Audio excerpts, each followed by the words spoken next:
Hi, everybody. My name is Bob Goodwin, and welcome to another episode of LinkedIn Live with Career Club.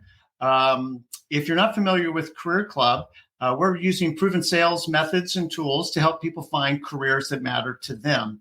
If you're feeling stuck in your current role or stuck in a job transition, we'd love to help you. So you're welcome again to check us out at career.club.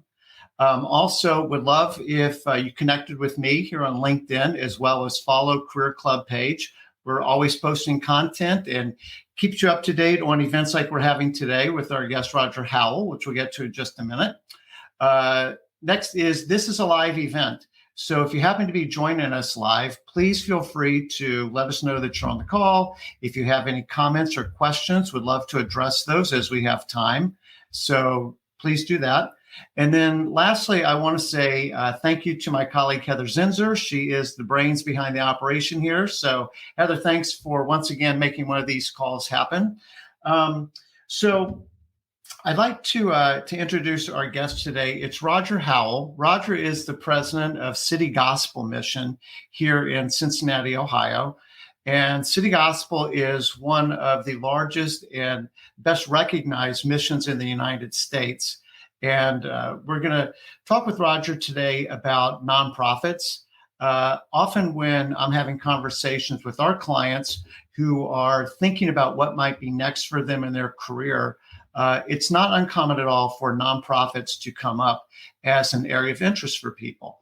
And so we thought, who better than Roger Howell, who's been doing this for 40 years, to come and share his expertise and maybe give you some advice as to whether this might be a great option for you. So with that, Roger, welcome.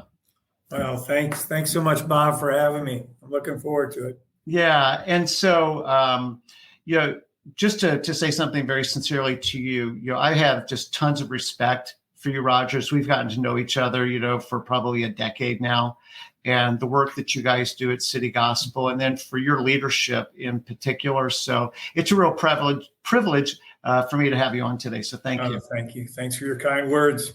Yep. So to help our audience get to know you a little bit, one of our little traditions is what we call Rock's Fab Five of an icebreaker. So just to help the audience get to know you a little bit better, where were you born and raised?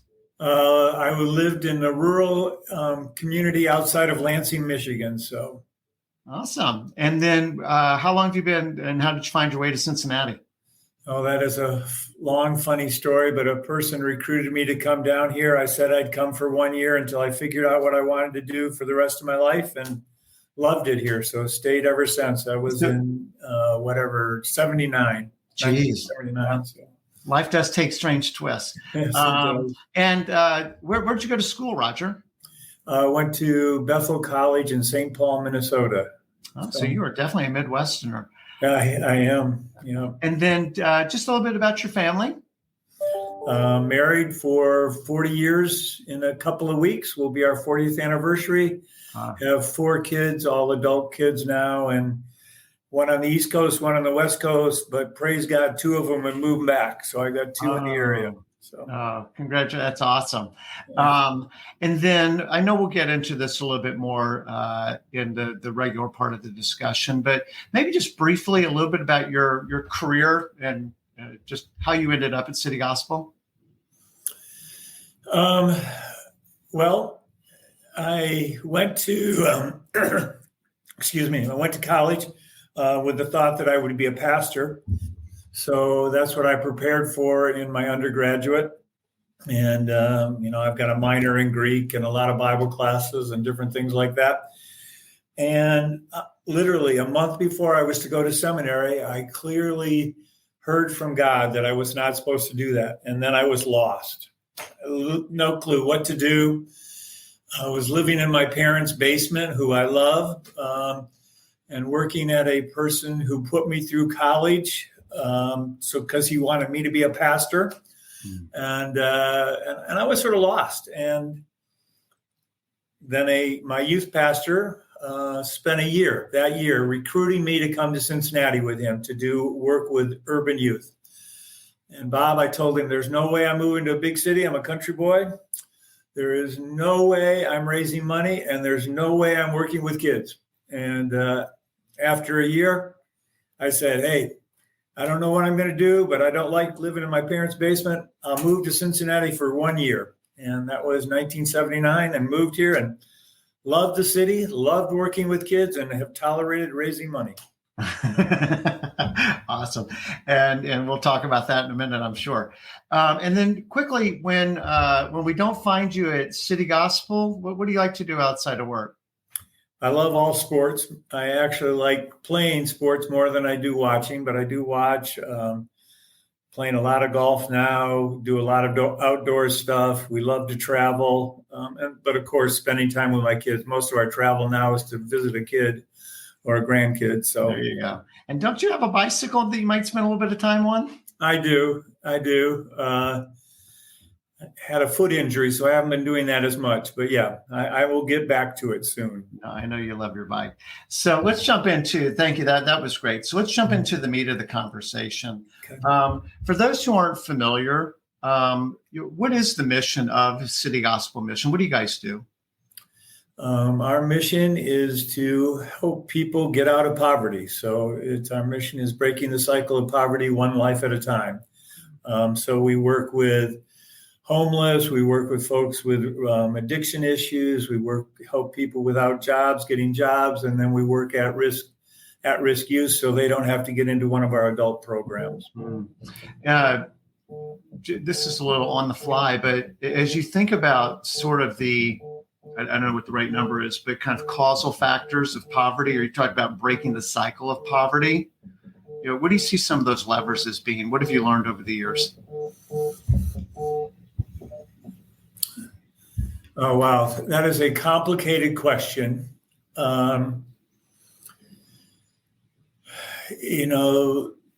Generally, people try to make everything so simple. Like they say poverty is because somebody doesn't have education, or poverty is because they don't have things, or poverty is because the system has made them poor. Or, some people say, in my world, a lot of people say it's because they don't have God. Well, none of those is true by itself. A lot of people, it's a combination of those things. For me, I like to break it down in broken relationships. People in poverty have broken relationships that tend to keep them wounded or not heading in the right direction. So that's how I like to say it. Well, you just did something that is one of the things I really love the most about you, which is you're very plain spoken. And, it's like, yeah, it's easy to kind of pin it on one thing or pin it on the other. I used to work for a man that said, every complicated problem has a simple solution, ... and it's wrong. So if it was easy, it would have been figured out already. And, I really resonate with what you're talking about with broken relationships, and, that these are people that we're talking about, right? They're not numbers, they're not statistics, they're not work producing units or whatever. These are real people with real issues. And I would concur with you, not that you need my affirmation, but it does seem to be, in my experience as well, that broken relationships leads to a host of other potentially unhealthy behaviors where the fruit of that becomes chronic poverty. And the interesting thing is, as we all know, people that are wealthy have broken relationships, and people that are upper middle class and people that are middle class have. The difference is they often have, most of the time, they have a nice support system around it, whether that's a big bank account or somebody, who will help them. But the people in poverty have those broken relationships without that support. Yep. Which just makes it a spider web to try and get out of. Right. So you've been at City Gospel for 40 years. I believe I read on the website that the ministry has grown tenfold in that time. What was the scope of the ministry, kind of when you got there, and what is it today? Well, a lot of our growth is because of all of our mergers. We've had 9 official mergers and 1 wholly owned subsidiary that we're working on merger. So when I started, I was just working with urban youth. And wow, when I started back then, we're talking 40, 60, 100 youth at most in a year. And pre-COVID, we were working with over 3,500 youth, another 10,000 adults in our adult programs. But what has happened is when we've had mergers, we brought in programs that have similar missions, most of them a different scope of people they're working with. And then we've grown. We really have found that 1 + 1 = 3. And, when you add two organizations together, they take the positives of both, and it does multiply the sum. So, Well, it's always been one of the things that it has impressed me because, again, I think you bring a very practical sensibility to things. So you're talking about, acquisitions, a wholly owned subsidiary. Those are commercial terms, right?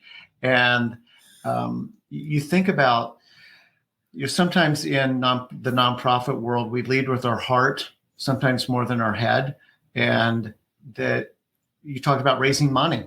And so when organizations that share a similar mission, but either are providing different services, addressing a different segment of society or whatever it is, and can reduce the overhead so that, more of the raised funds are going towards the actual ministry, not supporting the admin side of it, the overhead side of it, everybody wins. Yeah, exactly. But more than that, what I have found is that when we have now, all of our mergers have been friendly mergers, and most of them are technically friendly acquisitions. But it's more than that. It's improving their processes, helping people think different. It's more than just reducing overhead. But yeah. That's important. Well, I actually let's kind of build on that for half of a second, because in other podcasts, and this is more in an HR kind of a context, but we do talk about diversity of thought a lot. Mm-hmm. And when you've got different people who have different backgrounds, different experiences, different perspectives, it often yields a better result. And that sounds like that's part of what you've experienced.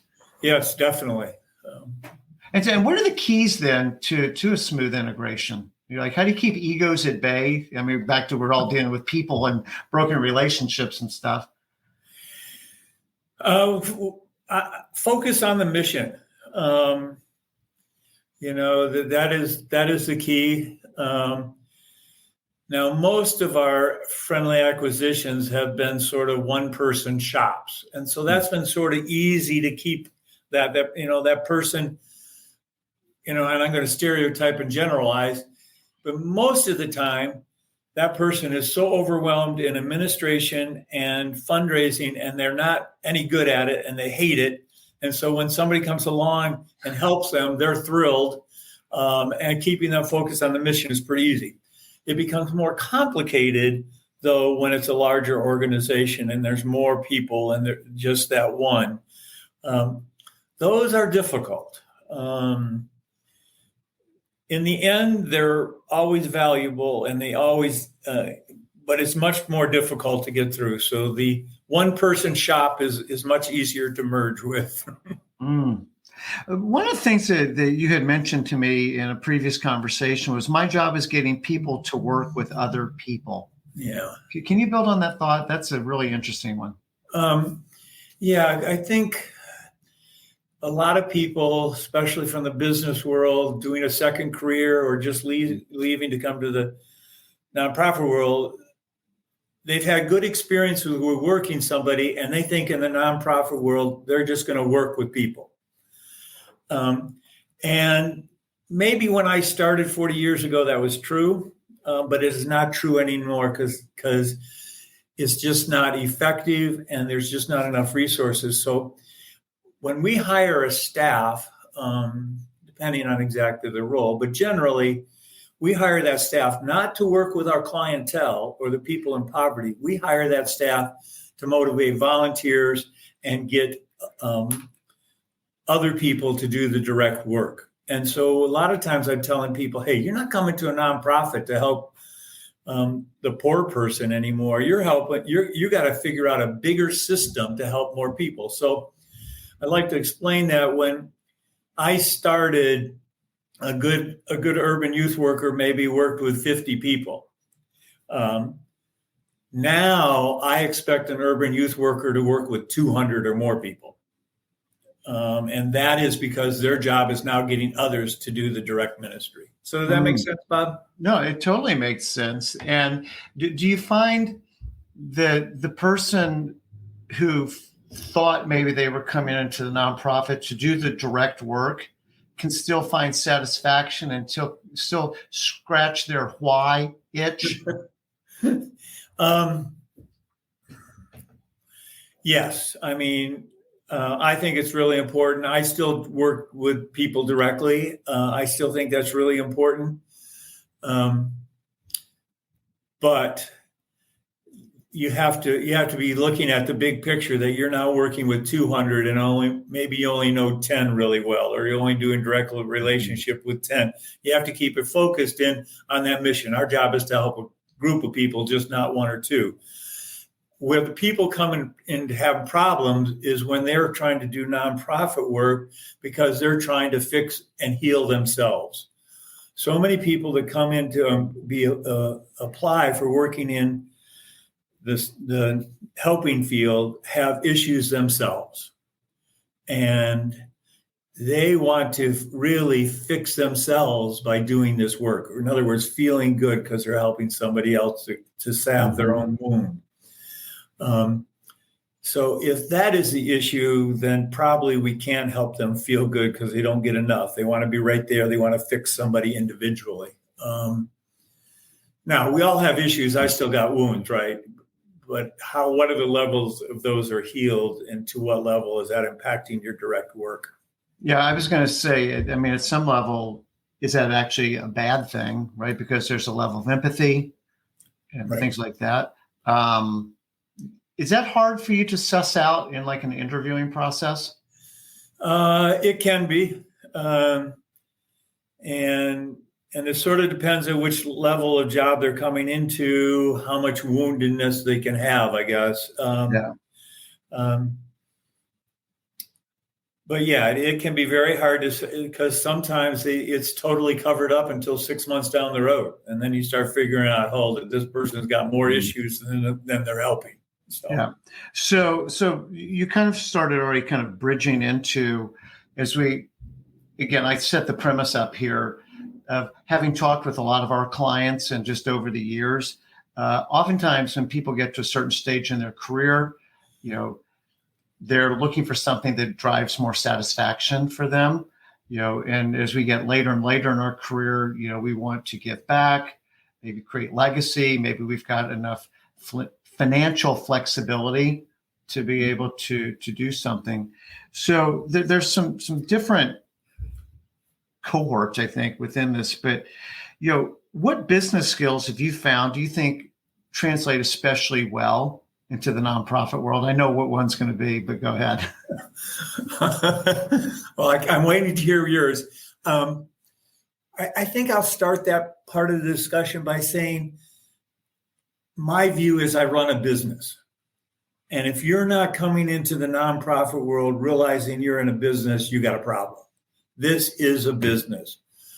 I have to run every aspect of a business that anybody else has to run to. And depending on your business, I might have 2 or 3 extra things. Mm-hmm. So if you're coming into a nonprofit thinking, it's going to be easy. And I've seen this from business people. I worked at so-and-so and I had millions of dollars of sales, and your nonprofit's nothing compared to that. And they get a rude awakening because it is a business, and it is a difficult business because of what you referred to earlier. We're not fixing a thing. We're not building a widget. We're working with people who make their own decisions. No matter how much good we might give them, they make their decisions. And, my staff hearts breaks every time one of the people that's gone through our recovery program ODs and dies. And that happens 2 or 3 times a year. And it just breaks your heart because when they left you, they were doing great. So first of all, the answer is this is a business. Yep. And so you need strong work ethic. You got to stick to it. You have dedication. You got to know accounting. You got to know HR. You got to know administration. You got to know how to manage people. All of those things. Yeah. So and I will tell you my answer in a second, but I really like the setup though. And again, I think that really speaks to what I said earlier, the practical sensibility that you bring to this, which is this is a business. It might be a nonprofit, but it is a business in all the same elements. And as you said, plus a couple others probably, kind of layer in. But you mentioned like, the fundraising and stuff like that. I mean, there's no business without sales. That's right. I don't care what you're doing. There is no business without sales. There's no bottom line without a top line.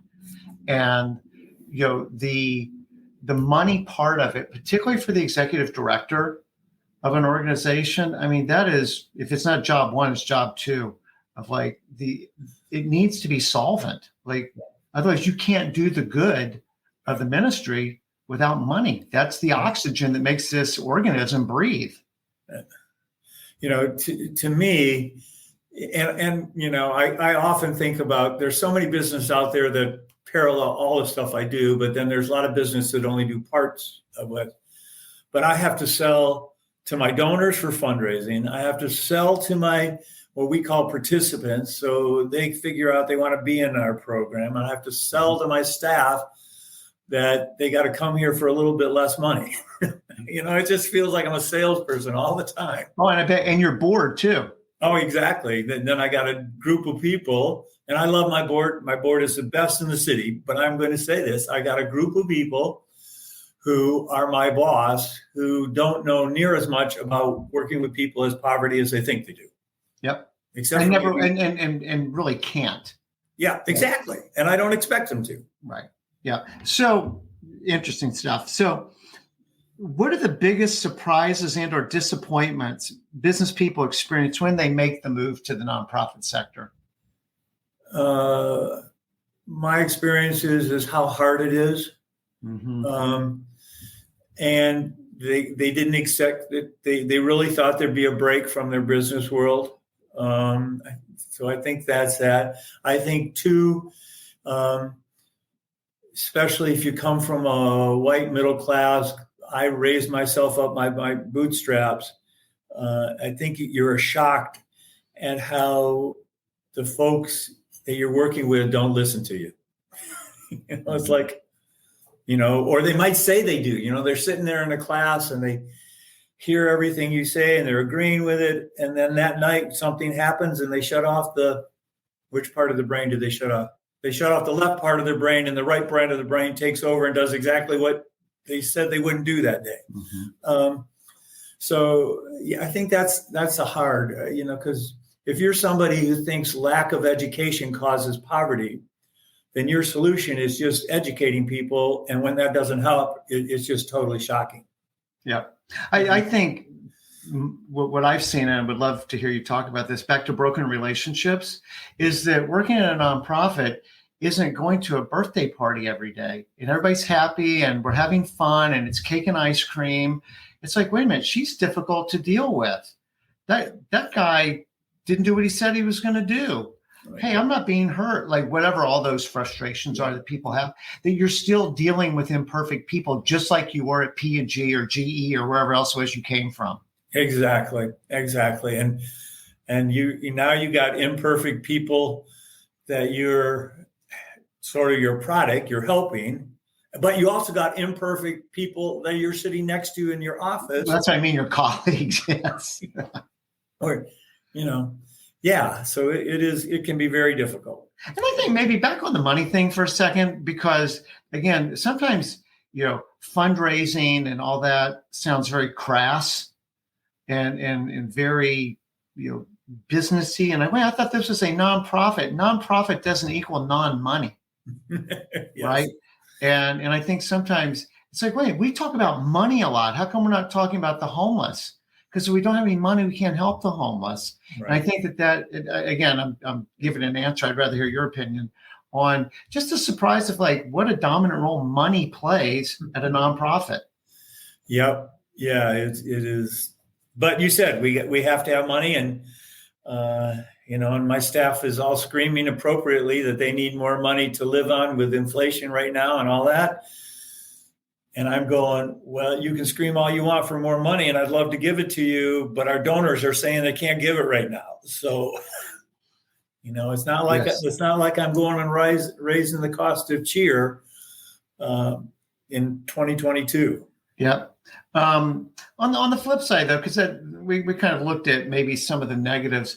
What are some of the pleasant surprises that, like, where you've really seen somebody flourish, who's come from the commercial world, and it's like they just took to this. This was exactly what they needed to do at this stage of their life. Yeah.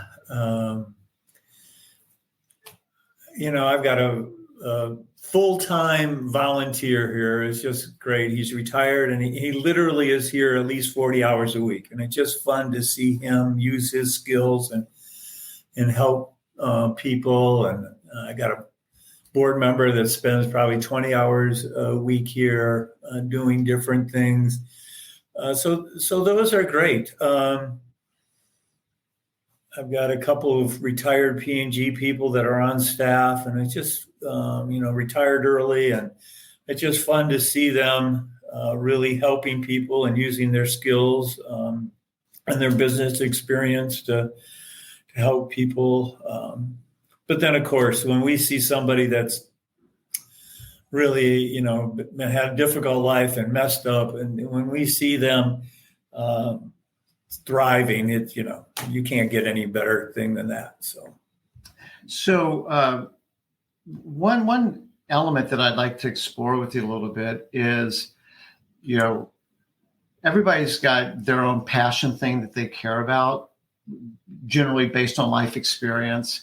And a lot of times people are motivated to go start a nonprofit to go address that passion project for them. What are some bits of advice that you would give somebody who's considering starting a nonprofit? Well, my first piece of advice is you need to go volunteer, because I guarantee there's somebody already doing something similar to that. You need to go be involved in that, volunteer in that, and learn what's going on. I hear a lot of people say, well, I want to work with people in poverty. And I say, well, come help us. Come work with us. No, I want to start my own thing. Well, okay, if you really feel like you're supposed to start your own thing, come learn. Because my experience is that when people have come to me and say they want to start a program, whatever, with people in poverty, I tell them some things. They go out and do what they wanted to do anyway. And if they survive, 10 years later, they're doing what I said that 10 years ago. Most of them don't survive. But so go learn, go work with it, see the difficulties, see why those people you see on the street are homeless, and somebody did try to help them. And all the services that are out there, because most of the time people don't know all the services that are out there. So they need to go learn about that. And most nonprofits, especially the larger ones, will say to you, there are plenty of people in poverty or whatever cause you're after. We need help. So you're not competition. Let's work together and try to figure out how to do that. Rather than just because what I see is most people look around and say, oh, there's a homeless person, there's somebody in poverty. Those organizations aren't really doing anything to help. I'm going to go do something to help. Mm-hmm. Well, you're not the savior, So come learn. Why are there still people out there that need help, even though there are 100 organizations in Cincinnati working with poor people? Yeah, Roger, when I was working downtown, that's how we kind of got extra connected. I would carry around a Xerox copy of all the places you can go eat in Cincinnati today for free. And, and just walking up and meeting, people that are holding their sign or whatever. And, we don't need another soup kitchen or a place handing out bologna sandwiches or whatever. That's not, another resource isn't needed. There's a different problem Correct. that's going on to get people connected. And so I appreciate what you're saying. And the other thing that's been my experience is that nonprofits, tend to play well with each other. Not always, but like, I'm involved with one in Dallas that's kind of a sister derivative of New York. Well, they just had somebody come in from Baltimore to get trained and to learn, Right. because they did have passion for the cause, but they wanted to, and maybe I'm getting over my skis a little bit, but humble themselves a little bit to say, hey, I could probably learn something first from people who've been doing this for 10 years before I just jump in and raise a bunch of money and do whatever. Yeah, exactly. Nonprofits generally are very open to coming and learning. I mean, we have decided to stay a regional program, but if anybody outside that region wants to come, we'll give them all the resources we can to help them do their version of what they want to do in their city, Yeah. And that's been done for us. One of our largest youth programs came out of Denver. We flew up there 10 years ago, learned from them, and took the program back and tweaked what we wanted. And it's been super successful. Yeah. So oftentimes not a need to reinvent the wheel that's out there. So that's for people that are thinking about starting their own thing. What about the person, and I think COVID has been, I think it's just reality, it's been a hard reset for people on like, really, is this what I want to do for the rest of my career? Right. Or do I want to repurpose and do something that's more meaningful? The way sometimes I'll describe it, Roger, is before the pandemic, the frame was work and our life had to fit into that somehow. And now the frame is my life, and where does work fit into that? And so again, people getting more reflective, thinking about what's important to them, and saying, you know what, maybe I could go help sell more laundry detergent, or maybe I could go do this. What advice would you give somebody who's looking at leaving the corporate world and moving into the nonprofit world?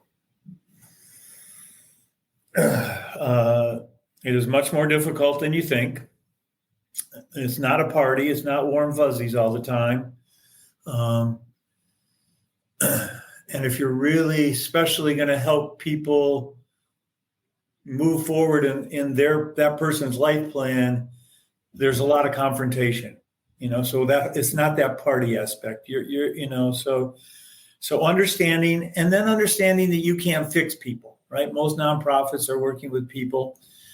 You can't fix people. And so you have to come alongside them and help them in what they want to do and how they want to do it. And sometimes that's not what you want to do. And so it's not a panacea. It's not nirvana. That would be my first word to them. My second would be, please find an organization and help them. And I think there is a thought that if I'm coming out of business or I'm a senior leader at a business, I should be in control. I should run the nonprofit. In business, you didn't get to the top your first day, and nonprofits should be no different. You should be learning. And so if you're going to take that step to change careers, you got to realize you're changing careers, and you're not going to be the boss or not going to know everything. And I think that's one of the problems we have, is that so many people in business think they've got it all worked out. I raised myself up. I did it all myself. First of all, I don't think they really did it all themselves. But second of all, you're coming in a different career. You have to learn. Well, you actually kind of touch on something that reminds me of some conversations I've had with people where people are pivoting. Like, I've been doing this for 26 years. I want to do something different now. And so their need is, I want to do something different, whatever different looks like. And, really counting the costs And how much of this are you running from something? And how much of this is you running to something? Right. Because if you're running from something, pretty quickly, you're going to find out, oh, this isn't a birthday party. Oops. Yep. Now I'm just in a new fire versus, and I think this is very true, but again, I want to hear you talk about this, is that when I'm running to something and this really does drive me and I feel called to go do this, I can put up with a lot of the other stuff. Those become little bumps in the road. They're not these mountains. Right. Good point. No, you said that well. I would agree with that. And I really try to, when people comes to me about coming into nonprofit world, I really try to get them to think about, well, if you want to help people, what about the person in the cubicle next to you? Are you helping them now? What about your neighbor at home? And if you're not doing that now, I don't want you to come help me at the nonprofit because you're not really doing it. You know, we're all around people everywhere, so you can help them wherever you're at.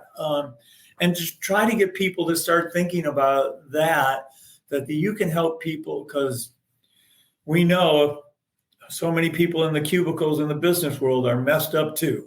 Well, you mentioned earlier that, you know, the broken relationships is not unique to any one social strata, which is very true. Right. And, you know, I've often said that the real poverty out there is a poverty of hope. It's not an economic poverty as much as it's a poverty of hope.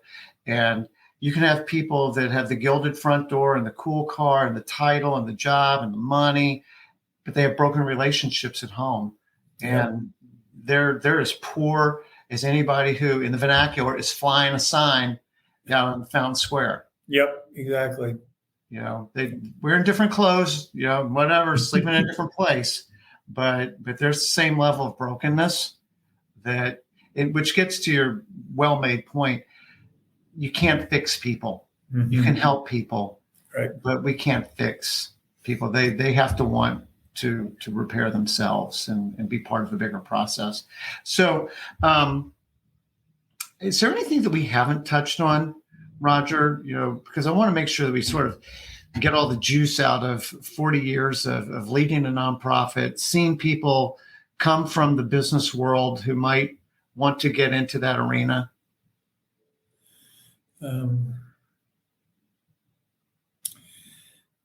No, I think we've hit on a lot of that. I would say many nonprofits need the business skills that business people have, because they're not running their nonprofit like a business. But just because you have some of those business skills doesn't mean you can run a nonprofit, or you should start your first day as the executive director. You have to learn and be humble and really have a passion to help people, though. Yeah. So one of the things I do want to get back to, you reminded me of a couple things with get involved, volunteer, get involved first. And I was working with another nonprofit here in town a few years ago, and they were struggling with their fundraising. And as we were kind of breaking it down of like, why, they actually just weren't telling their story in a very compelling way that resonated with the donor. Mm-hmm. Right. It was more features and benefits of here's what we do, but it wasn't resonating with the needs of the donor. Right. So we actually recruited some marketers from P&G to come down and help them tell the story better, because that's what brand marketers are experts at.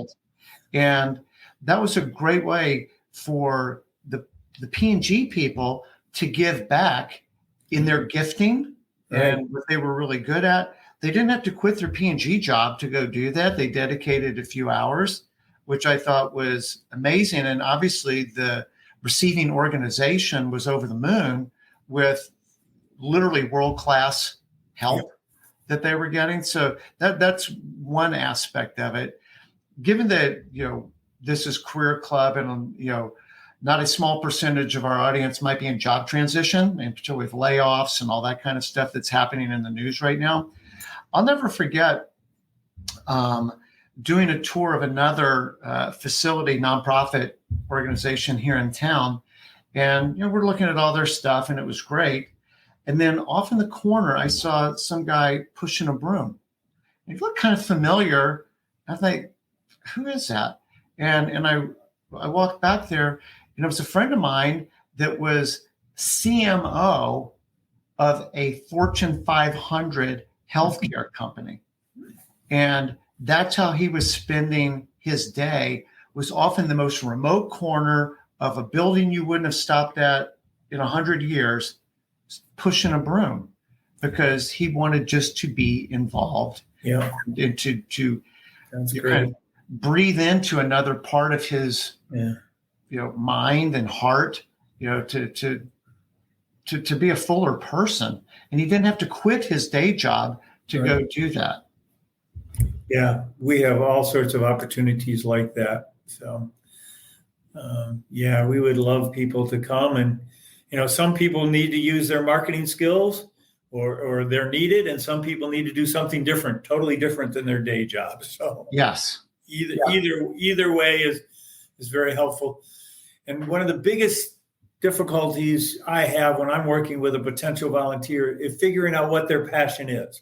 I can tell them what I need, but if it doesn't match their passions and what they need, it doesn't help either of us. So that's the hardest thing, is trying to figure out, okay, should you be pushing a broom, or should you be doing marketing, or, should you be working with kids or adults or addicts? It's just, and that's it's probably like a lot of things in life, whether it's a sport, a music instrument, whatever. Try different things. Yep, exactly. And you will find your thing. Yeah. But you have to A, get in the game, and then B, try different positions. Yep. And if you're really called to it, something will resonate. You don't need to be sold on it. You'll go do it. Which for me, again, is the running to something, because it makes your heart beat a little bit faster. Yes. Yeah. That's great. So, Roger, this is great. Again, I want to reiterate, I just have tons of respect for you, the work that you've done. You guys have impacted, thousands and thousands of lives for the good. Again, not just the urban poor that you set out to serve, but the staff that gets to be part of this, the volunteers, the donors. There's a whole ecosystem that supports nonprofits, and everybody benefits from it. And you've played a really key role in our city, and I know even nationally as a model. So really appreciate you being on with us today. Thank you. Wish you well. You're retiring soon, yes? Oh, hopefully, when they find a replacement. So Well, that may take a while to fill Roger Howell's shoes. But thank you. Thanks for your kind words. And just it's all God. I just try to hang out with God and see what He does. So he's doing a new thing every day. Yes. All right. Well, bless you, Roger. Thank you so much for joining us today. And it was just a real privilege to have you. So thank you. Thank you. Lord bless you. Appreciate it. Thank you. Okay. Bye-bye, everyone.